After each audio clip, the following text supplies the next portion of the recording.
Hello everyone, তো সবাই কেমন আছো? আশা করি খুব ভালো আছো। তার সঙ্গে আমিও খুব ভালো আছি। নতুন একটা সকালে নতুন একটা রেসিপি নিয়ে চলে এলাম। আমি মৌমিতাস ফ্যামিলি অ্যান্ড কুকিংয়ে আপনাদেরকে অনেক অনেক স্বাগত জানাই।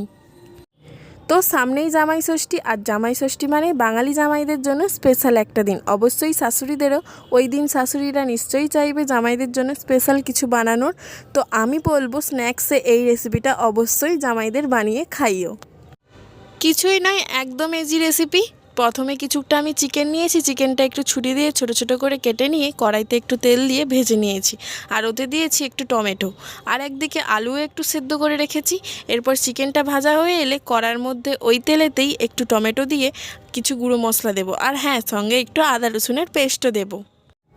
একটু ভালো করে ভেজে নেব যাতে আদা রসুনের যে কাঁচা কাঁচা গন্ধটা থাকে ওটা চলে যায়। এরপর ওতে কিছু গুঁড়ো মশলাও দিয়ে দেবো, জিরে গুঁড়ো, ধনে গুঁড়ো, গোলমরিচের গুঁড়ো, লঙ্কার গুঁড়ো, আর হ্যাঁ, একটু চিলি ফ্লেক্সও দিয়েছি। পরিমাণ মতো লবণ দিয়ে একটু কষিয়ে নিয়ে চিকেনটা দিয়ে দেবো, সব কিছু ভালো করে মিশিয়ে নেব। এখানে আমি আলাদা করে কোনো পেঁয়াজ দিইনি, আলু যে সেদ্ধ করে রেখেছি তো ওতেই পেঁয়াজটা দেওয়া আছে, তাই জন্য আলাদা করে পেঁয়াজ দেওয়ার দরকার নেই। এরপর যে আলুটা সেদ্ধ করে রেখেছিলাম ওটা দিয়ে দেবো এর মধ্যে, সব কিছু ভালো করে মিশিয়ে নেব। চিকেনটা খুব কড়া করে ভাজার কোনো দরকার নেই, হালকা আঁচে কিছুক্ষণ ভেজে নিলেই হবে, ওতে চিকেনটা ভালো করে সিদ্ধ হয়ে যাবে। এরপর আলুটা একদম রেডি, একটা কাঁচির মধ্যে তুলে নেব।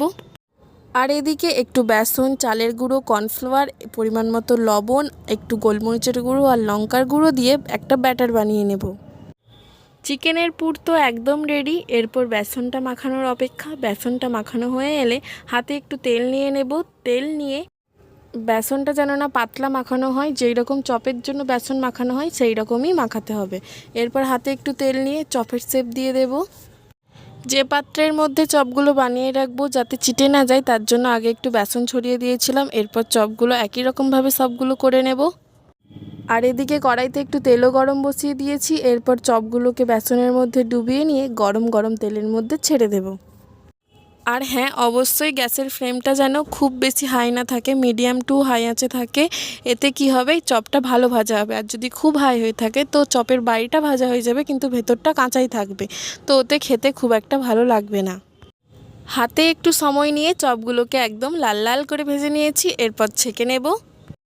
যেহেতু এটা তেলে ভাজা, তো যে পাত্রের মধ্যে এটা রাখবে আগে টিস্যু নিয়ে নেবে, তাতে কি হবে, তেলে ভাজার যে তেলটা ওটা টেনে নেবে। চিকেন চপ একদম রেডি। তোমরা এটা টমেটো সস বা মেয়োনিজ যেটা দিয়ে হোক সার্ভ করতে পারবে। একদম ইজি রেসিপি কেমন লাগলো কমেন্টে কিন্তু জানাতে ভুলো না।